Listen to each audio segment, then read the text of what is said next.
Welcome back, everybody. Boyle and Roger again for another Masters of the Air episode recap. This time, episode 7. How you doing, Boyle? I'm doing great, Roger. The only thing that's kind of bumming me out is this is episode 7. We've only got 2 left. I know. I've been feeling the same thing. Like, oh no, there's only 2. But I think we'll get to that in the review because I have some feelings about the pacing and what's being packed in. So, Sure. Spoiler alert for my opinion, I'm wishing they had more than 9 episodes. Me too. So let's just jump right in and recap the episode. It really, for me, it was a 2-act episode, if you will, with a couple of different scenes within the act. So there was the Stalag Luft III segment, and we'll talk about that in depth in our review. And we saw a lot of evolution there. And then we saw the other act, which was back at Thorpe's Abbot and presumably in London, which was about new replacements, casualties, and of course Rosie the Riveters making their 25th mission. That's right. So without any ado, let's jump right in. And I want to say right off the bat, I have come to appreciate the way they have crafted this series in terms of action, some character building. Action, some character building. Mm-hmm. And I've compared that and contrasted that in my head to Band of Brothers and the Pacific. I don't know if it was deliberate, but I'm going to give the creators credit that it was, because I think they are giving us the differing tempo of infantry slogging it out in Europe or slogging it out in the Pacific, as opposed to these air crews who had to saddle up, go fly the mission, go through the trauma, and then basically try and wash it off and get some normalcy, only to go back and do it one more time. That's exactly right. Yeah. Mm-hmm. So kudos to them for that. But let's go to Stalag Luft III and talk about that as a prison camp, because it was not the norm for German prison camps, was it? It was not. So Stalag Luft, literally means camp air. Luft for air. And so it's a purpose-built camp specifically for downed air crewmen, British, American, etc. And we mentioned this in the last episode. Hermann Goering was very cautious about how the Germans treated downed air crew, because he didn't want reprisal action from the British and then the Americans when they started taking over camps in England. And so he wanted to make sure that they were treated. I mean, you're still a prisoner. It's not great, right? But at least they're treated humanely, and then the full gamut of the Geneva Conventions are adhered to. And we see a little bit of that there's a lot of mentions of Red Cross, and we'll talk about that, I'm sure. But he wanted to make sure that there was kind of a quid pro quo unofficially between the Germans and the Allies. So these are run by Luftwaffe soldiers, essentially. Mm-hmm. Right. Very much better treatment than in a lot of German camps, obviously, and that's a massive overstatement when we're talking about concentration camps, but even just set aside from camps on the Eastern Front, for example. That's right. The barbarity of the Eastern Front was such that they would often just march captured Russian entire armies basically to the point of starvation and not even put them in a camp, and when they did, they were basically worked to death. So pretty good, pretty well treated, as we talked about, in relative terms, right? That's right. So we did see the Red Cross, or they spoke of Red Cross parcels. They're getting letters from home. Clearly there's a communication here of who's in the camp, and they're able to get these letters through the Red Cross. They do mention, though, that they're pretty much living on a diet of, what was it? Was it turnips and onions? Or it was, yeah, kind of made into a thin soup, and their calories are about a third of what you kind of need to normal daily caloric intake is about a third of that. Right. So they're always kind of waiting for the next meal, and it was really the kind of care package that came in from the Red Cross and from back in the States that added to that caloric intake and kind of kept them alive. Right. I don't think we're going to see it here, because we'll take a guess later what the next 2 episodes bring. So I think we can go ahead and throw some information out about Stalag Luft III here that wasn't mentioned in the episode, though the other half of the camp, if you will, was mentioned tangentially. It was not unheard of for the POWs to barter with some of their more friendly German guards either. So that was the degree to which these Red Cross packages would come through and have things that weren't generally available to the average Luftwaffe airman. That's exactly right. And especially cigarettes, Lucky Strike cigarettes was a very popular item with the Germans, and they would get different, they would trade different bits and bombs, but there were some, anti-Nazi, very sympathetic to the downed airmen who would trade more. And although it wouldn't overtly help in any kind of escape and evasion technique, would certainly, wouldn't take a genius to figure out, hey, why are they asking for this particular piece of equipment? And, the American, when your job all day is just to watch and kind of learn about who your captors are, you can figure out, I think, pretty quickly who's who in the zoo. Absolutely. And the different techniques that the Allied prisoners were able to develop. Mm-hmm. And it's very easy to look at a monolithic Nazi Germany and forget that not everyone was an ardent supporter of Hitler. Many people were compelled into this, not making excuses for the many who were not, but they're just as in our country, right? Germany was a Western educated democracy when Hitler came to power. There were many contrary views that didn't win out, and so a lot of those people ended up in the military. And I think especially as the war drew on, because now of course we've taken a time jump, which we haven't mentioned yet. This is a solid 6-month roughly time jump. We'll get to that in a little bit. At this point, many Germans are aware they're not going to win. They're not exactly sure how badly they're going to lose, but they know they're not going to win the war anymore. And there's this feeling of, we'd better treat the Western allies well, because we're going to end up losing. And we definitely want the Western allies to think well of us, because we have no shot with the Russians. That's right. And the further along it goes, the closer it gets to the end, the more prevalent that becomes. And I don't want to give anything away, but maybe we'll see something, some more kind of physical action towards that here in the last 2 episodes. Right. Yet, despite the Red Cross packages, the relatively humane treatment, food caloric intake was an issue, and we see that pretty graphically demonstrated pretty early on when they're enticing out the cat. That's right. So I'll be interested when we get to the end for Zoe's rating on this episode and how that hit, because I know I was, I'm a dog person, but we have cats as well, and it was just like, ooh, but that level of starvation, you do what you have to do. That's exactly right. Interesting, because at first I think there was an implication maybe that they were using the cat to catch mice, but that was not the case. That was not it. You see the one that's guy. What I thought initially as well. I was like, oh, okay, that's pretty clever. Yeah. And then as soon as they went to this, next scene was ladling out soup, and I was like, oh, I know where Fluffy went. I'm going off on a tangent now, my apologies, but if you've ever read Enemy at the Gates, the actual book, not the movie, there is a passage in there where they relate the Germans are stuck in the cauldron after being encircled, and it's somebody's birthday or it's Christmas, and they manage to get this thin stew for him, and in the middle of eating, a German military policeman barges into their bunker. He's going to bunker looking for his military police dog, and they're like, no, we haven't seen him, and he goes out, and then they all sort of do the ooh. So this is, hunger drives people to some extreme things. This is just to show the point here that even with relatively humane treatment, it was tough going. It was tough going, and frankly, the Germans didn't have it that much better than the POWs in this camp in particular. That's right. And for all the goodwill, the security was still pretty tough.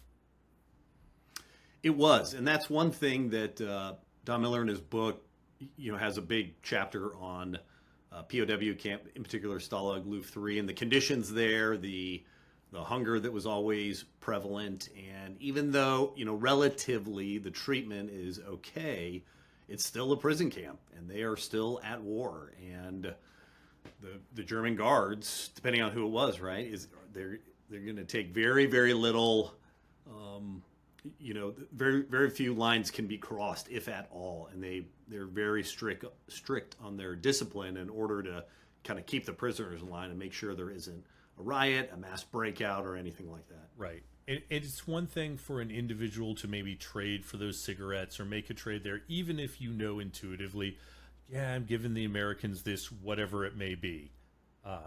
But they're probably going to use it to try and escape. That's a lot different than I'm going to turn my back when this guy's too close to the wire or he's in the dead zone next to the fence. Yeah. That's not going to happen. And in fact, we do see the one airman who shot it. The context is not shown to us, but we definitely get some different perspectives on it. Bucky felt very strongly that it was just a malicious act. Is that a carry through from the book?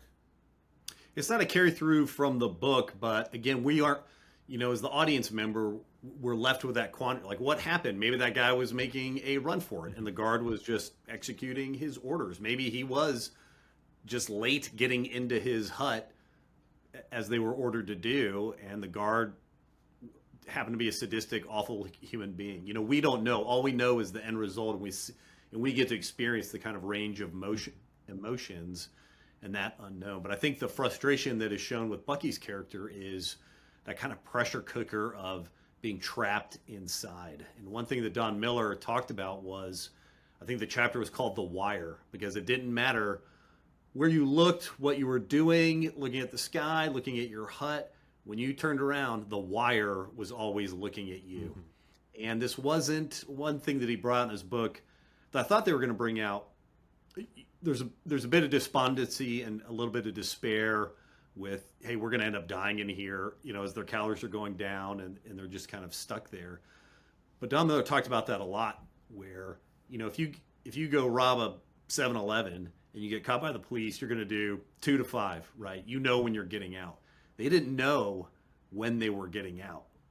And that unknown, how long are we going to be here, really weighed heavily on everyone. And I imagine we'll see in one of the next 2 episodes, there's a sort of sliding scale of how long can we hold out? When will the war end? And how weak will I be? How soon will I be so weak I won't have a decision to make anymore? I won't have the physical strength to try and escape. And they're balancing all these things. And to some extent, that explains the importance of the radio. That's right. Because it was not a transmit radio. It was receive only. They're not, this isn't Hogan's Heroes. They're not sending out secret intelligence.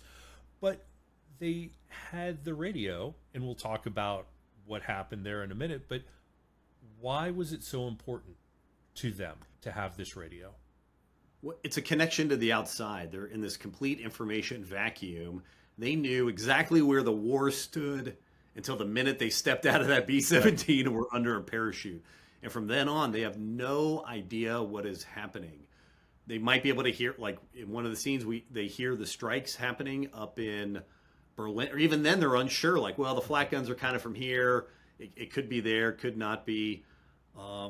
And they don't know what is happening with the rest of the war. They know that there's supposed to be a cross-channel invasion at some point. Has it happened yet? How's it going in Italy? What's happening on the Eastern Front? It's just this complete vacuum. And with the radio now, they're able to get the BBC News, which is giving constant updates, and we see them writing it down. It's a way to disseminate information throughout the camp to let everybody know, oh, the Russians are here, and they can now build a mental picture in their mind of a map of the Russians getting closer, and here the Allies are doing this, and their targets are moving closer and deeper into Germany, and now they can start building the picture of how is the war going. Mm-hmm. That kind of basic kind of knowledge. Right. And as the senior officer there said, we need to give the guys realistic expectations. This is not ending in a month, and especially when we're listening sort of in it's the March time frame. Do I have that right? It was March 1944. The invasion, no one in that camp would have had any idea about the D-Day invasion plans, just through OPSEC standard procedures. no one knows how it's going. Even if you're shot down in March 44, we'll get to this in a little bit, so keep this in mind, listener, as we move forward, that there's been some really bad times for the 8th Air Force at this point. Things in North Africa and Sicily had started well, but by this point, it's a just bloody slog in Italy, and the Russians aren't exactly forthcoming about what's going on in Eastern Europe, though by early 1944 that worm has turned, so to speak, and it's basically just a race to Berlin for the Soviets, but the Westerners don't really know that at that point. That's right. And as towns in Eastern Europe are being rattled off by the BBC, who even knows where those things are? Right. That's not, Eastern European geography was not probably high on the list of 1930s education, just like today, right? Yeah. I mean, how many people now would know where Minsk is, or Smolensk, yes, or Stalingrad? Well, where is that? The Volga, exactly. even now, the Dnieper. I bet half the people in the U.S. don't know where the Dnieper is, and that's pretty crucial right now. But it is, nonetheless. The other piece of this is, as you said, this avoidance of the feeling of isolation, and that was something that, while it may seem like this was not an isolated situation by standards of, say, Vietnam, where a lot of our airmen were reduced to tap codes on the walls with their fellow downed airmen or held in complete isolation. As you said, just the knowledge that there is something outside, that the other guys are still there, is a huge morale booster. I think about Mogadishu and when Warrant Officer Durant was shot down, and how important it was to the other guys in the 160th. And if you read Durant's book, if you've heard him speak, it made a difference to him that they were flying little birds with the speakers broadcasting, "Mike Durant, we've not forgotten you. We're going to come for you." And just how important that is to know that your allies are still out there and still fighting. Mm-hmm. Yep. But eventually we find out that there's a whole other part of Stalag Luft III. There's actually multiple parts. There are. And for the most part, Steve McQueen accepted, the Americans are all down in this segment, and the Brits and the Commonwealth allies are in another section. And lo and behold, there's an escape that is rather well known. There is. It's a great escape, as it were. It may be the great escape of all time. Great escape. In fact, it is called The Great Escape. And this is where the famous movie with Steve McQueen was loosely based on. Obviously, a lot of it was fictionalized, and some of the characters were. But essentially, as you mentioned, Stalag Luft III isn't just this one camp. It started as one camp and then grew. They had north, central, south by this point of the war, and then they end up building a east and west. And so you've got 5 different camps that are housing, and the Germans tried to keep different nationalities apart. Initially, in North Camp, which is where the RAF, typically the RAF were, a lot of Americans were there and actually were helping with the digging of the tunnels, and then they all of the Americans get moved out down to Stalag Luft III in the south, which is where Buck and Bucky are, and where our story is following them. But there was this big escape attempt in out of Stalag Luft III in the north, where the RAF was, and they dug 3 tunnels, Tom, Dick, and Harry, 3 at the same time in case one gets discovered or something goes wrong. And on March 24th, 25th of 1944 is when it starts to go down.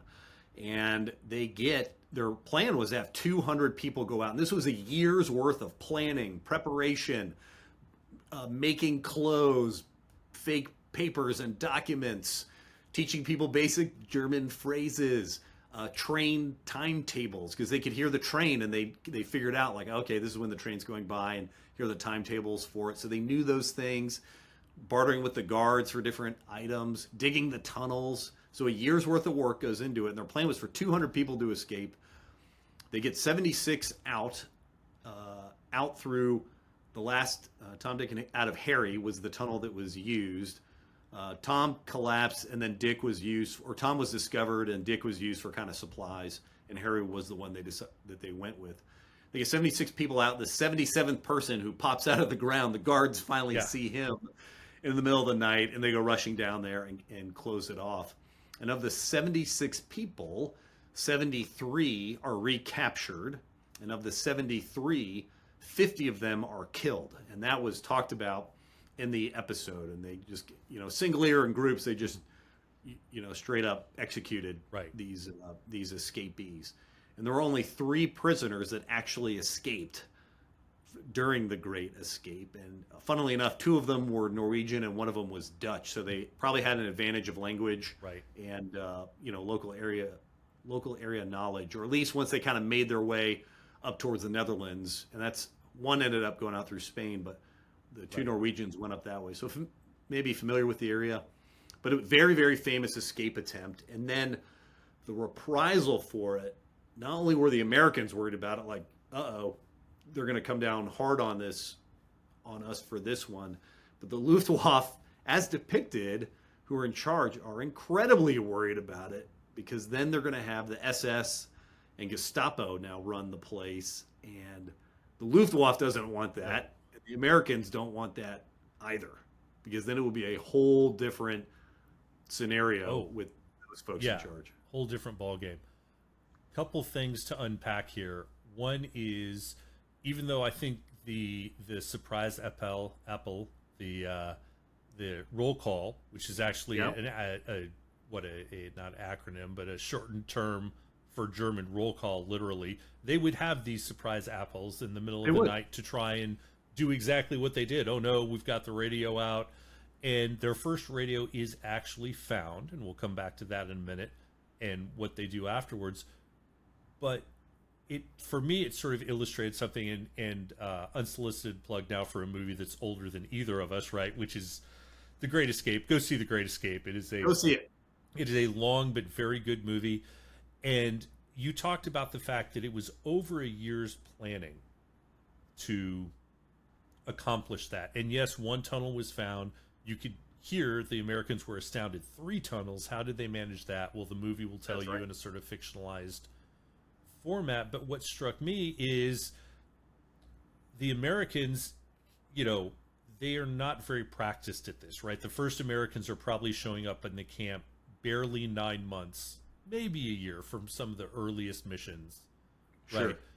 They don't have the longevity. Some of these prisoners have been there since 1939. Probably only a couple, but the first raids in 39, the RAF lost planes that early. These guys have been there 3-4 years. They have a very robust system of resistance within the camp. There's a very strict hierarchy. And to me, it spoke to how the Brits had this down to a science. They got caught with things, but maybe not as much as the Americans. And then it of course, leads to the question, and I'm digging back because one of the things I ended up being involved in was detainee ops in Iraq. Mm-hmm. And you always have the question of, do you keep like groups together or do you separate them? And we as Americans in our camps kept the groups separate, which is what the Germans did. But the risk is then you're putting all the really smart people about how to escape in one spot, that's exactly right. Which is what happened here. But of course you'd say, well, then just mix them up. Well, then you're just migrating that knowledge to all these other people. So just a little side note on, it's sort of interesting to see how the Germans addressed it and what they did, but they were constantly looking for any of these things to forestall an escape. And of course the original radio is found, and then we go ahead and see that Buck is actually able to start constructing a receive-only radio to replace it. That's right, and he's very clever about it, although not mentioned specifically in the book. Things like this happened all the time. They would build a piece of contraband, whatever it happened to be, a radio, receive-only radio. It would get taken away, and then they would go back to the drawing board and construct a new one. But it shows just the ingenuity of folks and how they're able to pull things together. We see Bucky, pulling parts out of a phonograph player, getting wire, stripping wire, and the most rudimentary pieces of technology, able to piece this thing together in a prison camp. It just shows the desire for that information, for that connection to the outside world. Right. And then the knowledge that why isn't it working? Well, maybe there's a resin or some sort of coating on this wire. And to me, just really impressive in that I thought it was too. But of course, the even with the second radio and they're learning what's going on and there's not been an invasion and they do hear about the 50 Commonwealth RAF crew members who have been executed, they do find out that the management leadership of the camp is changing because of this. And we're left with this question, Buck and Bucky, are they going to run? And I think we'll probably see more of this in one of the next 2 episodes, because now, again, there's this choice. And I think I'm starting to see, not having read the book yet, a clear dichotomy of Buck saying, I've proposed, she said yes. He's got a little bit more of that, okay, maybe I should be a little more risk averse. And Bucky's going, no, we gotta get out of here, man. So time will tell. Exactly. Right. Time will tell. We will see. Before I move to Act 2, if you will, any thoughts about the prison camp that we've missed so far? I thought it was very well constructed, just from a production value. As we know with both Band of Brothers, The Pacific, and this, no attention to detail was spared for this at all. Built exactly. Everything in there is, exhaustively researched. So I thought that was good. I thought the kind of arc of emotions was really good about, between Buck and Buck. Should we stay here and just, bide our time until we're liberated? Nope. We always need to think about how are we going to get out of this place before we starve to death and die, or are shot or something, and that inner turmoil that they had. So I thought on the whole it was really, really well done. Right. I agree. So that brings us to Act 2, if you will, back home, so to speak, England, basically Thorpe's Abbott. And we see now transitioning through the non-POW guys who bail out, we see our 2 returnees who have made it through the resistance chain. We're really not told why. We do get told they're never going to go back on missions for fear of being shot down and giving that away. But I'll say for me, I was a little disappointed we didn't get at least a little gleam of how the resistance made that happen. That's right. And they don't. And in the book, both of these gentlemen, they're mentioned, they got shot down, and then they escaped, and they show back in England, and then boom, they were back in the States. The one person who Don Miller in his book does follow through an entire, make it through France, through Spain, get repatriated, is, maybe people have heard of this guy, Charles Yeager is his name. Chuck Yeager. Heard of him somewhere. If anybody's ever heard of that guy. So obviously very famous. Yeah.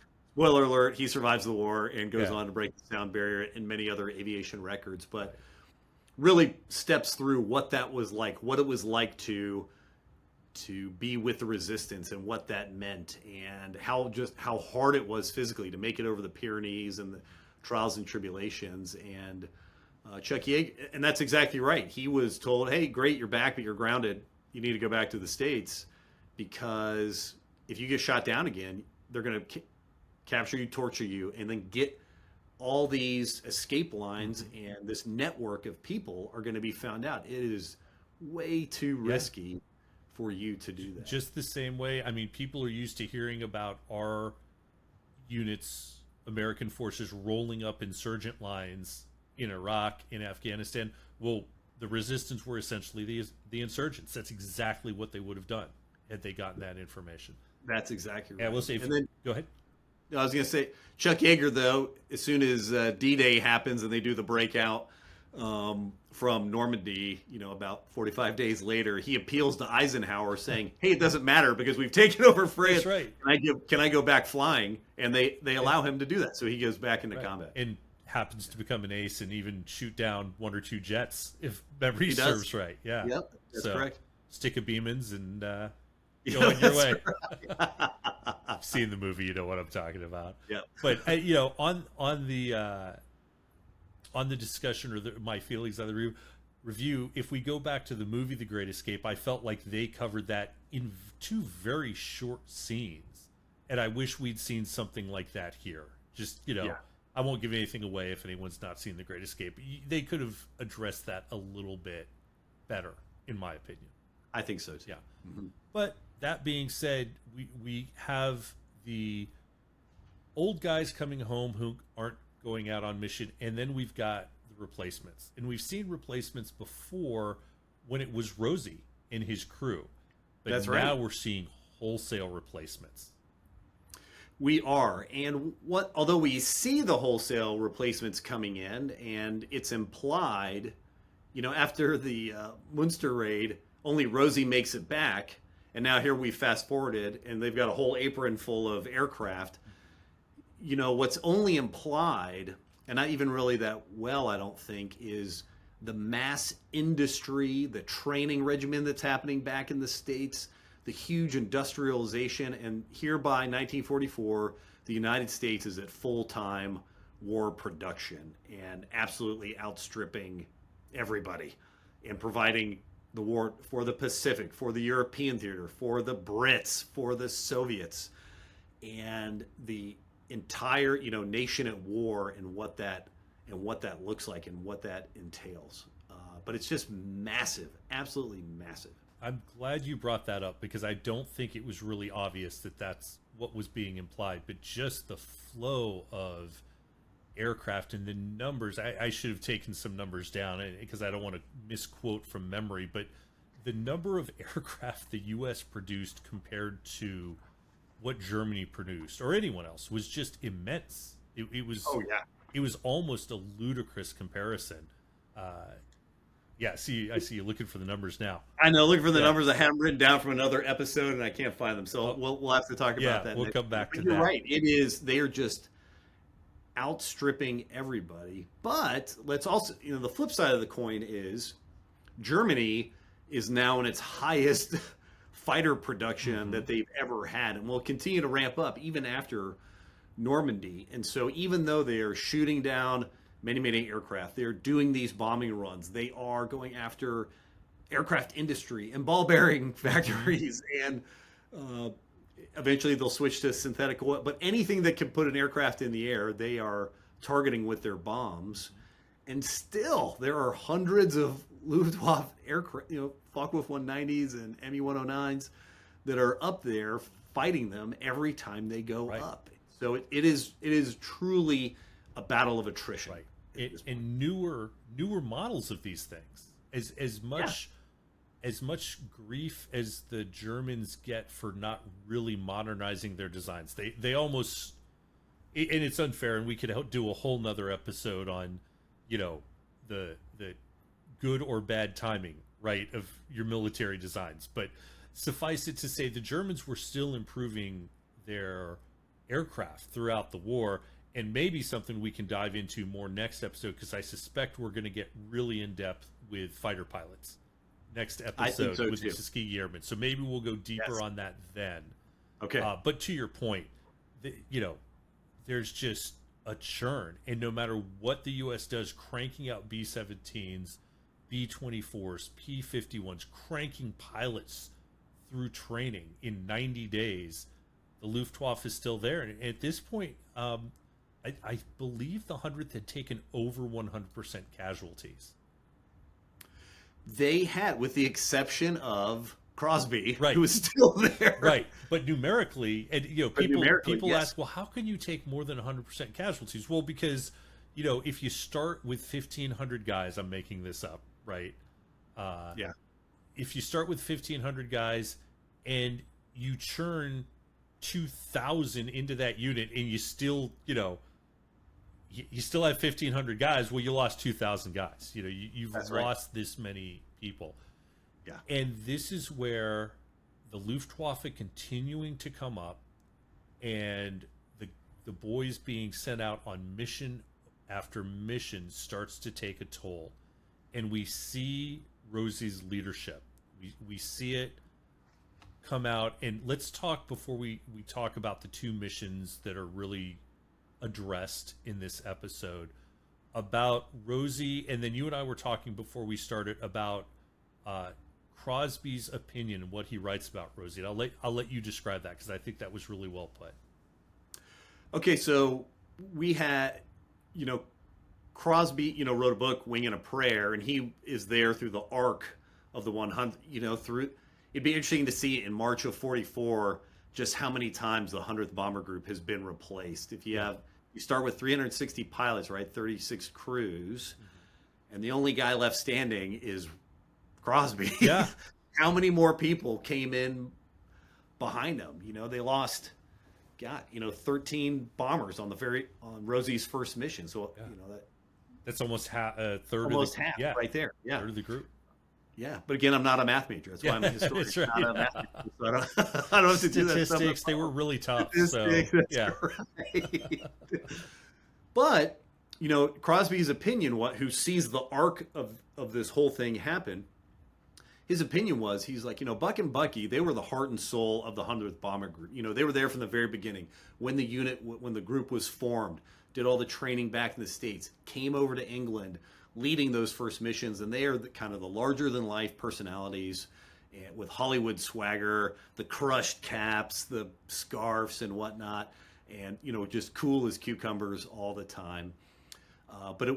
So they're the ones who gave the heart and soul to the group, but it was Rosie who got them through the war, who brought the group together and showed them what it meant to be a true warfighter. Not that Buck and Bucky were not, they were just different personalities. Whereas Rosie, as we saw from the last episode, very focused on getting in the rhythm, being a professional. How can I be better? How can I improve my crew? How can I improve what we're doing here? And that kind of laser focus on, okay, if we're going to survive this, we need to be absolutely the best at this. And we need to be the best flyers, the best formation, the best pilots, the best navigators, et cetera, and just kind of imbuing that attitude across the entire group. And that was Rosie's contribution, his leadership as a combat commander, as a combat leader. Right. And it's about to be tested severely. Yes.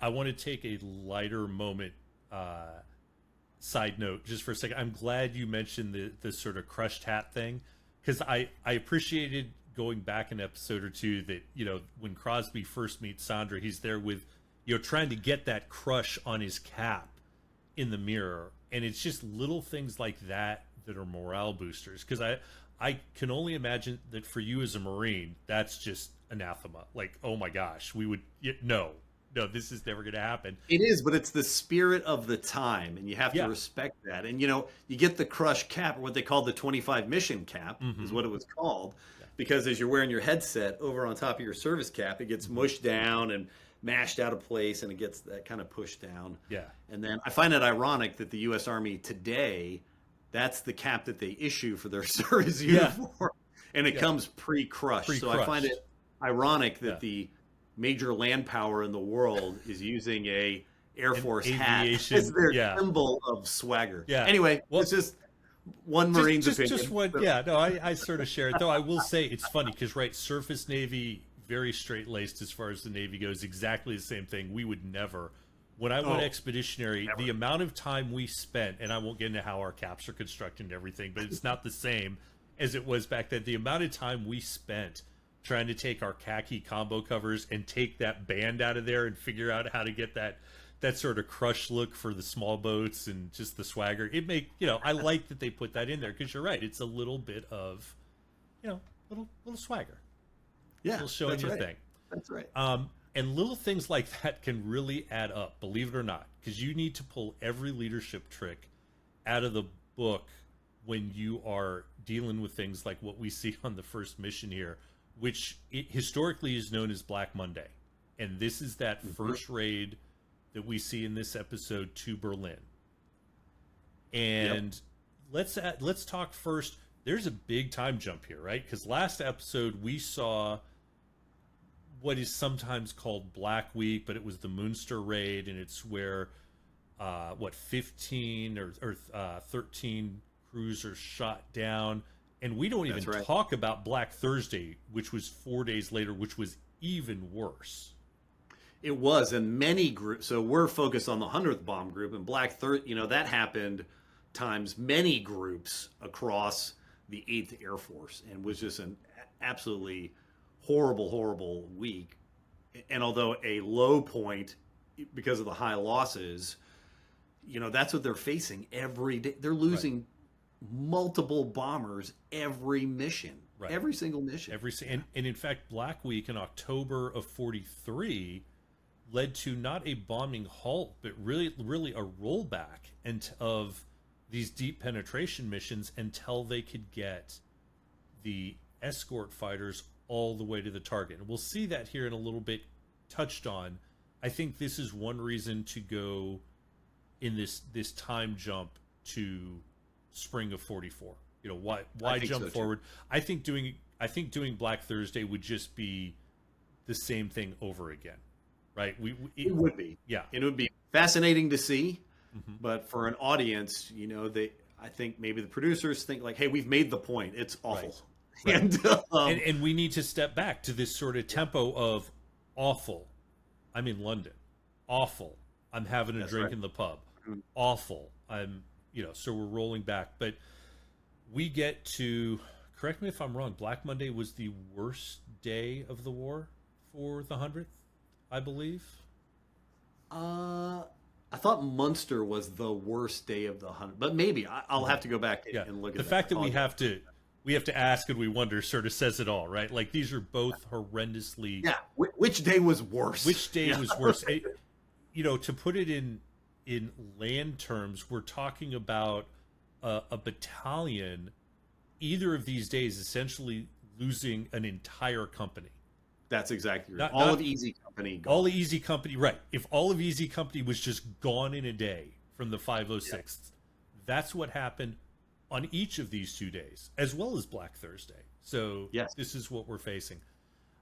And I thought we saw an aspect that was very well handled in this episode, which was coming back from Black Monday, the way they dealt with the injuries to the crew. It wasn't sensationalized, but you saw some pretty horrific things, just enough to see what they were. They did. And just as a side note, to bring in Zoe, the greatest viewer of the show right now, as they're coming back into land and they're counting them, and then you can see the red flares going out. The show's done a good job because Zoe knew, like, oh, they've got injured on board, because that was the signal. So anyway, I just thought I had to bring that part. And that's, they're doing a good job by showing that.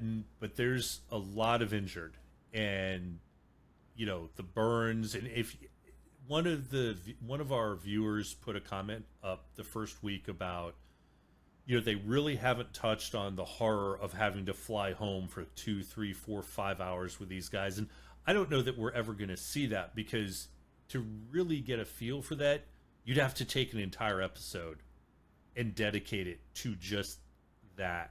So I think they came pretty close with this, because the thought of, everyone has their own personal bugaboo, right? If you're going into combat, what do I really not want to have happen to me?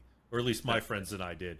For me, it was burning, right? Not to get too personal. So that one scene with that guy for me was, oh my God, like when did this guy get hurt? Was it on the way over? Was it on the bomb run? All the way home, and his friends are having to try and tend to him, and it's just really showing what these guys went through. And I felt like, again, it was well addressed. It was not sensationalized. It wasn't overly gory. That's right. It must have been horrific. Psychologically, you're trying to help somebody and they're screaming in pain for hours and hours, and then, as you were just talking there, what if your buddy was killed and now you're next to his dead body for 3 hours, right, on the journey home, and it was somebody you've shared combat with, and you have this very intimate relationship with that, really only combat, right, brings that kind of relationship as close as it does. And of course, this leads to fatalism and anger among the crews, and I think we saw that in this episode where the one flyer just starts saying they don't care about us. They don't care. They're just sending us all to die. Yeah, when they get told, hey, you're going to Berlin again. right. the next day. Right. Mm-hmm. And I felt like, again, maybe if you're not in the military, you don't realize what a strong statement that is to say that out loud in public in front of senior officers. It's one thing to say it around your peers, to say it when you're having a BS session somewhere, the wrong way of putting it, when you're in private and really airing your most personal thoughts. But the level of despair that must have been there to say that out loud in those terms, I felt like they were really conveying this is how bad it is. And despite all these planes and all these crews, these guys they're just going to send us. We're just numbers. We're just numbers going out again and again and again. Yeah, that's exactly right. And I thought they did a good job with that, showing the level of frustration. Mm-hmm. And we know now that Rosie's crew, who had been spared either by probably not Crosby, though he's the one that gives Rosie the news, you're not going tomorrow for Black Monday. They didn't know it was going to be Black Monday. Clearly they were holding them back because there was another crew that was going to hit their 25 and didn't make it back from Black Monday. That's exactly right. But now they have to go. There's no other option. And it's exactly the same mission, which I'm sure had the same effect on you just saying that or thinking about that as it does on me. I just cringe. I did too, and it was like, oh my, the cardinal rule of aerial attack is never come in from the same attack heading. If you're going to do a repeat attack, it's the same route, it's the same IP, it's the same formations. They're going after the same targets. Right. Nothing is different about this. Right. Does the book go into why they did that?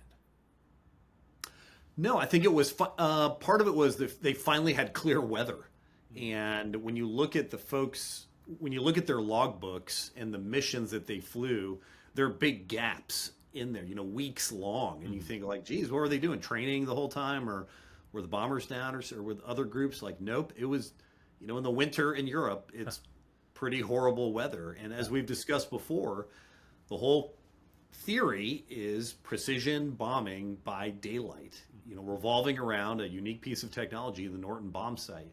But in order for that to work, you need to see the target. And if you can't see the target, then you're not going to go. Your whole theory collapses and you're unable to do it. Or even if there's fog over your airfield, right? Because you can't take off and form up. Take off. And they'd learned those things before. And there have been some missions that go into the book about that Tui Spots wanted to launch, and Doolittle, who by this point was in charge of the 8th Air Force. We'll talk about him when we talk about the fighters here in a second. And Doolittle was like, he's probably the most experienced pure aviator, and I don't mean military, like aviator on the planet. Right. Where he said, absolutely not. There's no way that we can send people out in this kind of weather. And so that's why. And so they've got multiple days of clear weather, and so we're going to go and hit it again. And there's only so many ways to get to Berlin, right? There's only so many ways to get there. And that sounds silly. You can say, well, you can just draw a line. Well, there's all these waypoints, and you have to coordinate with 1940s communication technology, all these squadrons, just with the bombers, let alone the escorts, and figuring out, these IPs are designed so that you can get the right run up to the target and see your target. So to some extent, you could say it was sheer bloody-mindedness. To some extent, you can say we didn't really have another option. And, there's an interesting moral or ethical conundrum here that we don't really need to go into other than the state it exists, which is, yes, we keep throwing these guys up in the air again and again and again, and they are sort of just numbers to the leadership, and the planes are numbers, and there's more guys coming from the States, and keep throwing them up there. And that sounds so horrible, but then you realize the Germans are doing the same thing. And at some point, war is just this grinding attrition.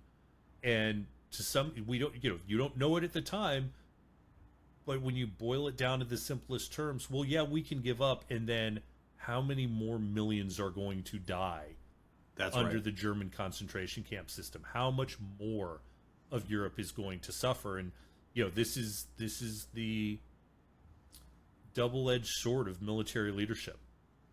It is. It absolutely, and with the Americans especially, it is okay if we just hit this one target. If we take out this marshalling yard, everything's going to collapse. Yeah. Okay, the next marshalling Right. yard, the next ball bearing Just factory, a little more. we're just a little more precise. We're so close. And as I'm sure we're about to see in the next episode, most likely, there is a tipping point. There is a keystone to the arch. Though it may not be a single bombing raid, a single keystone, there is a point where it seems everything collapses for the Germans. Though the bombers continue to pay a price. But as this mission is up on the board, we're introduced to a new character in Lieutenant Commander Bennett. So this was unannounced. It's just, here comes the new group CO. Who is this guy and why is he there? So Lieutenant Colonel Bennett, he had been one of the squadron commanders.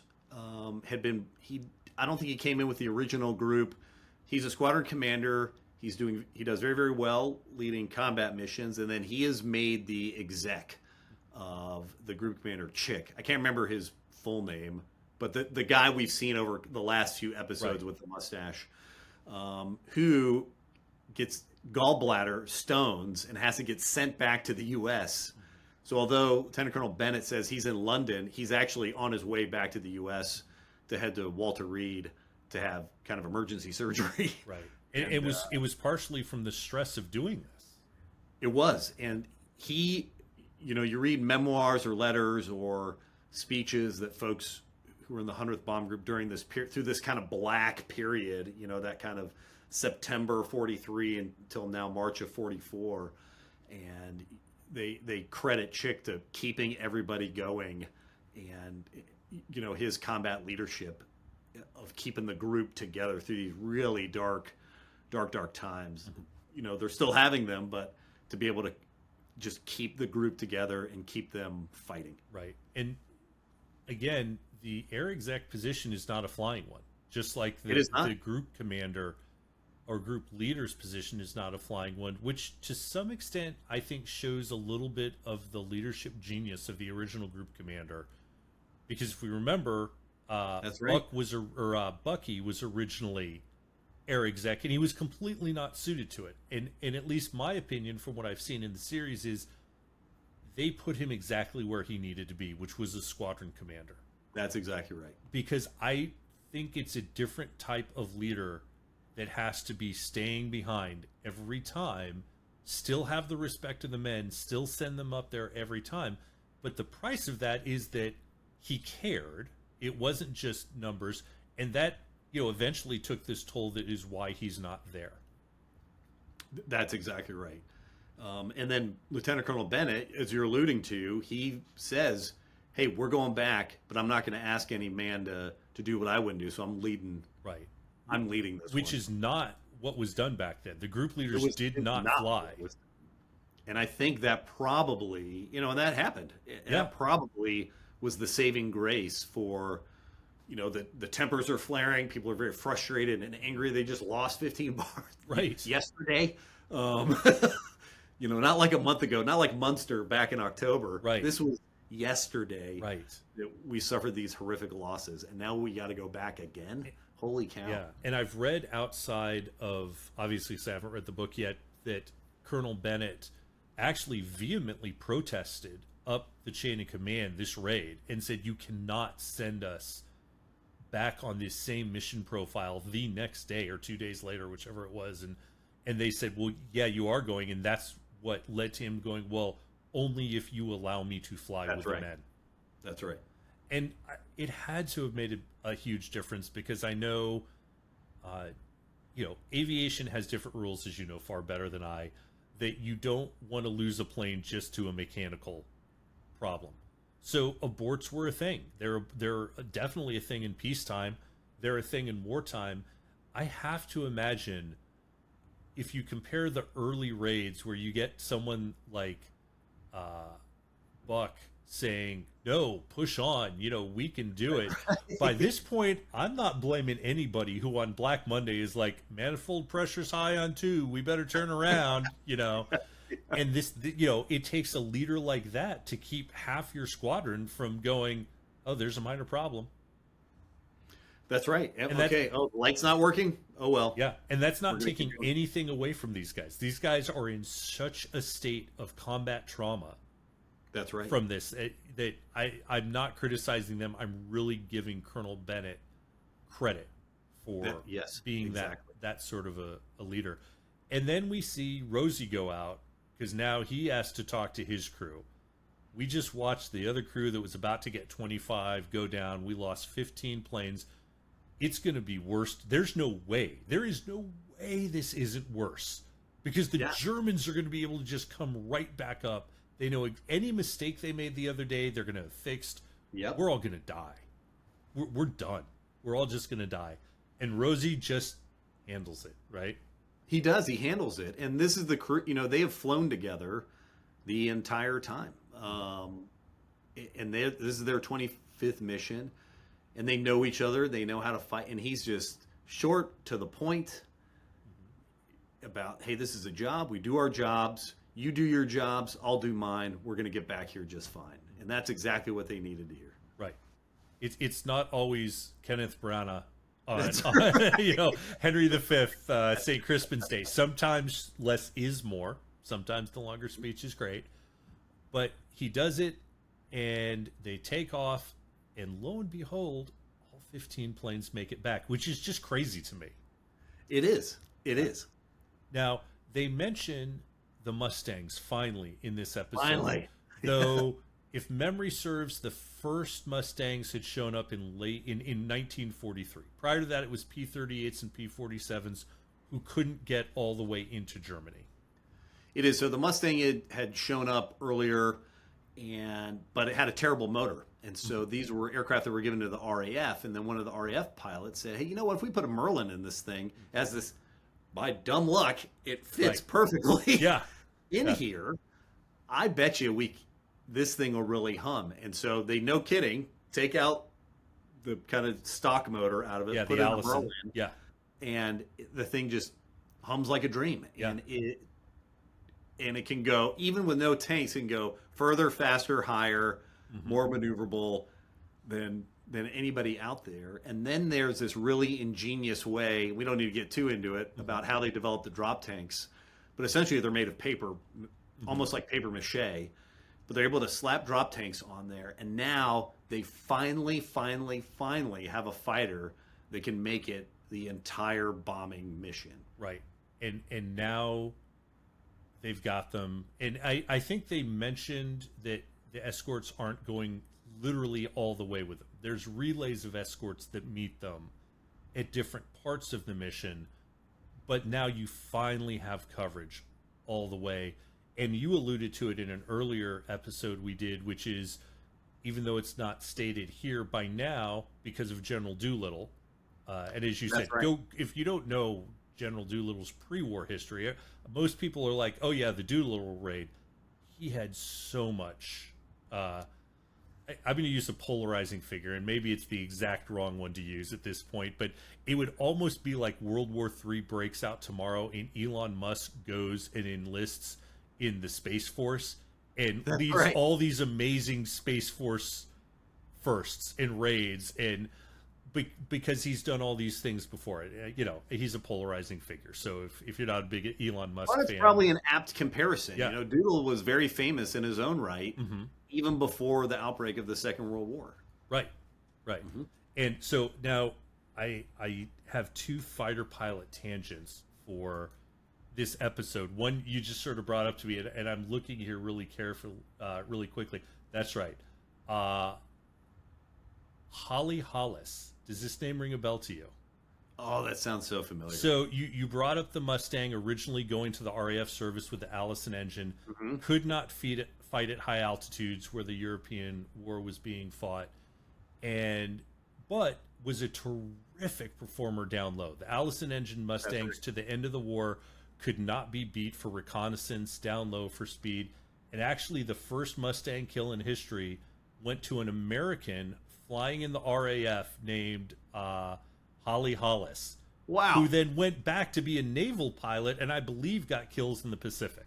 Holy cow. afterwards. Yeah. So just a little side note there, because if you give me an opening for a tangent, I'll take it. Right. Right? Tangent, the only math I remember, right? History majors or geometry. So we've got the escorts taking them all the way. They make it back finally, all 15. And this is where I wanted to ask: should we take a brief mention of James Howard here? Are you familiar with James Howard? I am. I'm trying to think if we should go off on the. We'll say this. We'll let, maybe we save it for next week, though. I don't want to take anything away from the Tuskegee Airmen. And guys, if we don't get out to him out of respect for the Tuskegee Airmen next week, go look into James Howard and the only Medal of Honor in the 8th Air Force in the European theater. That's right. I thought they were going to show it. I did too. I was almost expecting it as we came into this.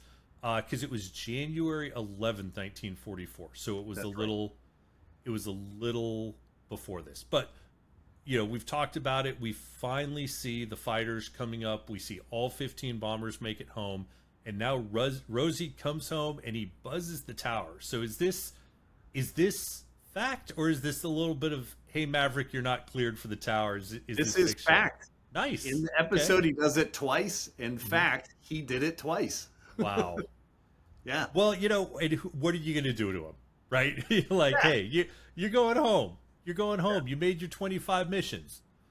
Except he's not going home. He's not going home. Yeah. He's got his orders. He's going to go to MacDill Air Force Base in Tampa and be a training instructor there, and everybody's excited for him. And they're excited not only because he's giving everybody hope and that he's a great person and a great combat leader, but he's going to be able to take his combat experience back to the States and train the next round of folks. Right. And I think we've mentioned it before. I will mention it every chance we get, because it was what made the difference between the U.S. Army, Air Force, the United States Navy and Marine Corps Aviation Team, the RAF, and the Luftwaffe and the Imperial Japanese Army and Navy Air Services. Was we, the Western Allies, continue to rotate combat-proven pilots home to train the next generation.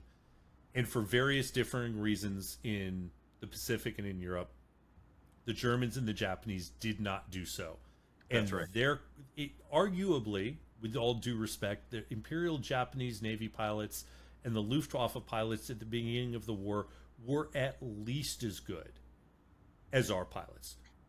Potentially better. I'm not an aviator, so I can't really say. From a historian's point of view,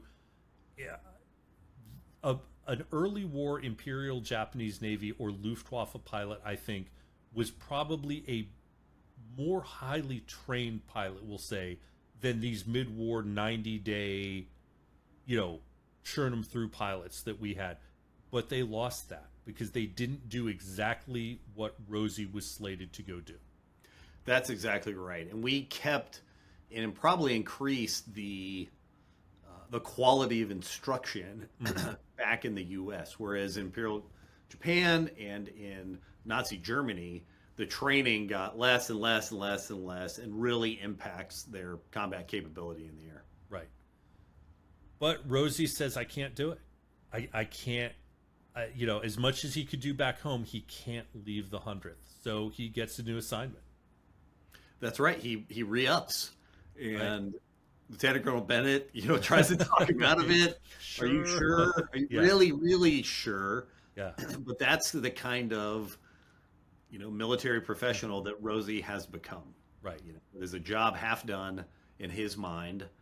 He is worried about, and this isn't in a braggadocious way for him, but he knows he's a good combat leader, and he knows he's a great B-17 pilot, and he can lead. Right. And he is of immense value to the group. Mm-hmm. And he knows that, and he wants to stay and continue to be of immense value. Right. And there is a time and place for humility, but there's a time and place it becomes false humility. And I really respect his decision on Rosenthal's part, because it would be very easy to say, I'm really not that good. Right. But he's like, I am that good. Yeah. And I can make a difference, and I'm going to risk it.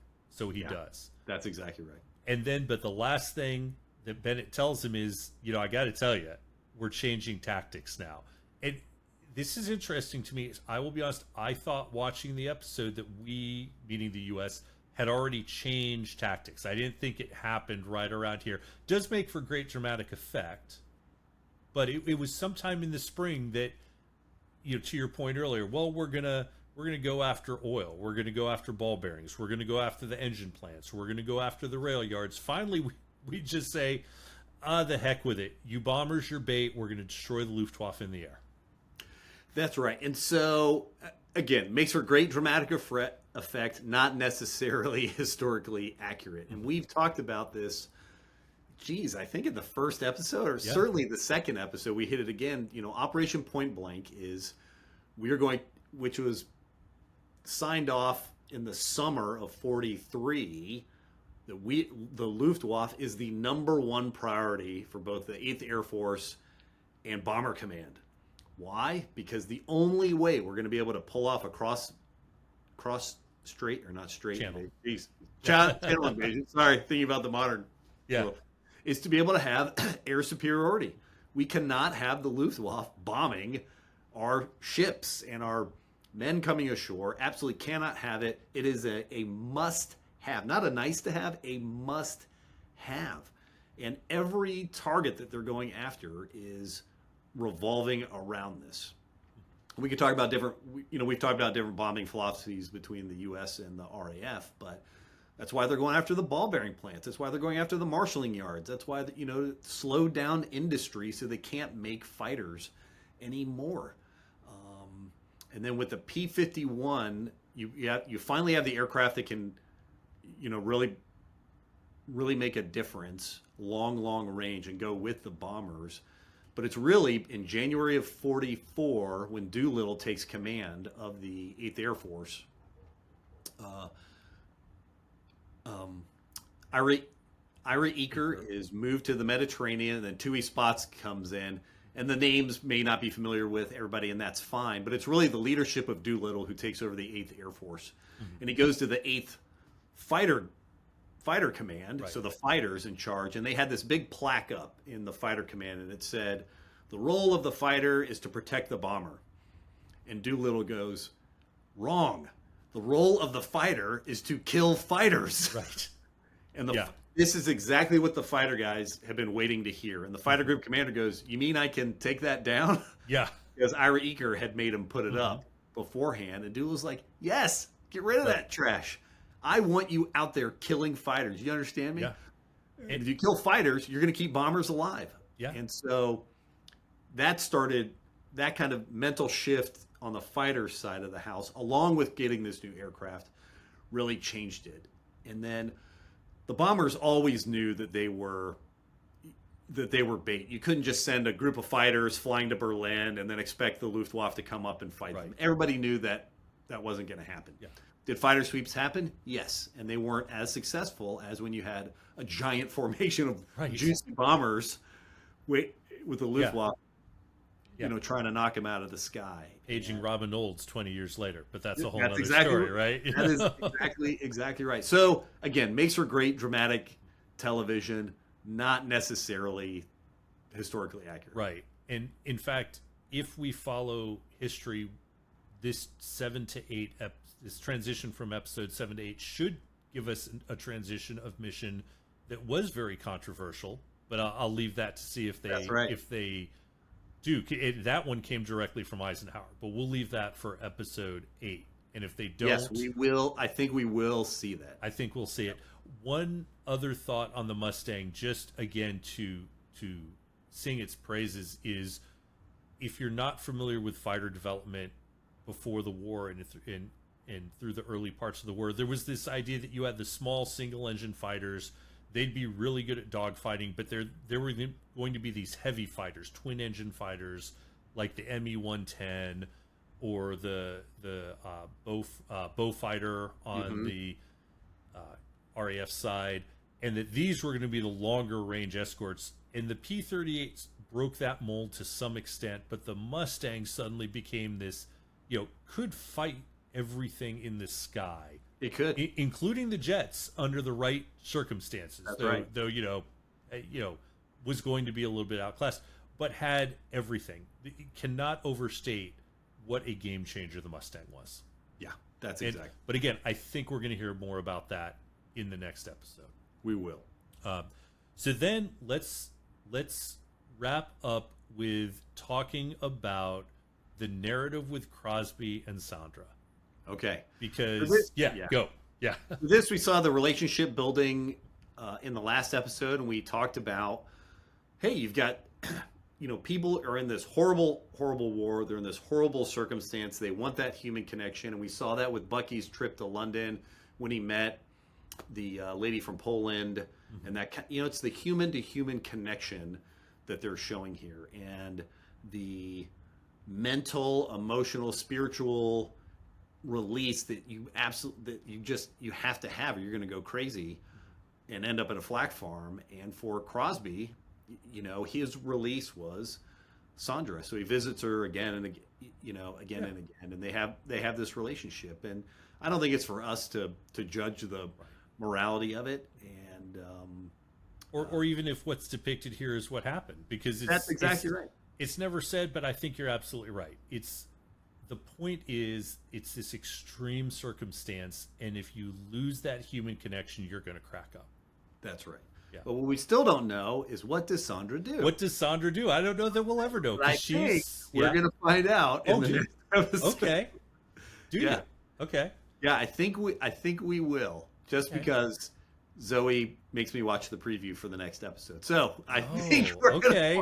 Now I'm intrigued. So let's move to our closing thoughts. Okay. And I do want to talk about the preview for the next episode, because I suspect. Well, okay, we'll say that we get introduced to the Tuskegee Airmen in the next episode, the Red Tails, and I have very mixed emotions about that. And I just want to be very clear about what I mean when I say that. I think a single episode, or even if they're in both of the last two episodes, doesn't do that group of warriors justice. I completely agree. They deserve more than part of an episode or two, right? So I'm looking at this with, I really want to hear that story, because there are some previous products that I think you and I both agree didn't quite live up to what we thought should be done to honor these men. So I'm excited to see it, but by the same token, do they come into Miller's book at all? No. Yeah. There is, I think, one mention of them that they exist, because they're part of the 15th Air Force flying out of Italy now. But his book is focused on the 8th Air Force, even though, he had no idea maybe he came up with Masters of the Air, but the byline, our bomber boys who defeated Germany or something like that. Right.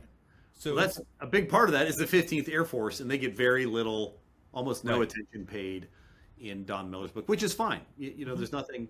Well, yeah, because this is about, these guys in the 8th Air Force, that's right. and that's what it's about. And I don't know if memory is serving me correctly now. It's this weird thing where I think there were more B-17 units in the 8th Air Force than there were B-24, and there were more B-24 units in the 15th Air Force than B-17s. Oh, maybe. And it's weird, because the B-17 gets so much more credit than B-24. The 8th Air Force gets so much more credit than the 15th Air Force. So very happy to see the Tuskegee Airmen here, hoping that it's not a sort of throwaway little bit, and just staking my flag that says they deserve at least a show of their own. If not 9 episodes, then something.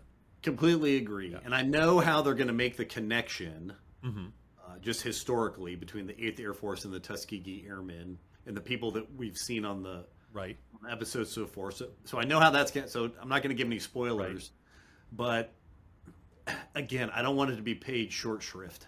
I want the full experience. So then, shifting gears, without giving any spoilers, what did Zoe see that makes you? What scene, or what did she see? And maybe we'll let people draw their own conclusions. Gotcha. So we see that Sandra, she does not work in London. does not work at Bletchley Park, but is part of the espionage network in France. Of course we did. That's I totally blanked on that. So that's you're absolutely right. Okay, so now I'm going to be very interested because there is a whole other. Oh man. Okay. Yeah. Okay. We're gonna have to take a look at that and see what she does. Quick side note: you and I have talked before because you're about to wrap up your PhD, and so we've talked about scholastic things. The PhD who was on my master's committee wrote about the Jedburgh teams and the OSS in Europe. Oh, so wow. now I'm really interested. So massive thumbs up to Zoe there. That's right. On catching this, right? So did she point that out to you? She did. She's like, wait, she's on there are a couple quick little scenes. I don't want to give them away, but yeah. She was like, wait a minute. I think that she is part of at first she's like, I think she's part of the resistance. Yeah. And then I was like, oh, wait, I think you're right. But it was and so we talked about like, actually it was this group of women and men, but big contingent of women. And there've been some good movies that have come out recently about this, who infiltrated into occupied France to spy, pass information back, help with the resistance, help with bringing down airmen out of France and down into Spain. Okay, so I guess I'm going to have to mention this to my daughters who are not watching the series. They're a little bit older and off on their own. I think at least 50 years of combined military background here, and the 13-year-old girl picked up the intel cues to figure this out. So maybe we just need to let Zoe lead this show. I don't know. So with that being said, let's go to the ratings. And despite my little irritation that I wanted to hear more about the resistance, I'm staying as a solid 4.5, which I continue from last week. I really, really liked how they dealt with all the material that we talked about. I felt like it was a very nuanced description of all the stresses, the leadership interplays, and this is the episode that for me really drove home this pacing is intentional, just like what these crews went through. And from the beginning I said, started with a 3-something rating and said it's gonna be a whole that's greater than the sum of its parts, and this is living up to that for me. Great. Let's see, my rating, I'm going to give it a 4.0 for one reason. Okay. Because I was really annoyed. This is personal, right? It's my own personal opinion. I was really annoyed with the P-51 scene. There's one part I was annoyed, and one part I was incredibly impressed by. The annoyed part was they showed all the P-51s in close escort. They were not in close escort. Right. They were out sweeping out in front, and certainly there were probably other groups waiting in the wings, but they would be stacked really high up, and they certainly wouldn't come through the middle of the bomber formation to go and then go up to where the Luftwaffe is coming down, and that just annoyed me to no end. Maybe it happened like that. I doubt it. Everything I've read, I doubt it. I understand why that was why that kind of cinematographic choice was made, so you could see it and get the feel of like, wow, there are a ton of them out here, and I certainly had that feel of it. But that just annoyed me from a historical and a tactical as a fighter pilot. It just fair enough. But the part that really impressed me is when it's like a 2-second scene, and here come 100 P-51s and 100 Luftwaffe aircraft, and it's like wham. I mean, and it's like that. I thought that was phenomenal. That was really good. But I give it a 4.0 because of that. What I'm learning is make sure the fighter tactics are solid if you want Boyle to be happy, and don't slow-mo any of the fighter scenes. That's right. Don't slow-mo. Yeah. Those are the two things that I think you specifically said, okay, I knocked down this episode for that.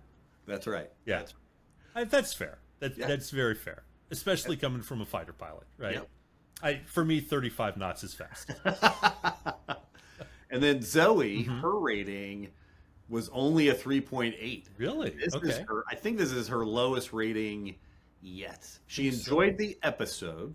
So let's just get that out there. Enjoyed it. Is super excited for the next one. Was mad that they're not all readily available to Right.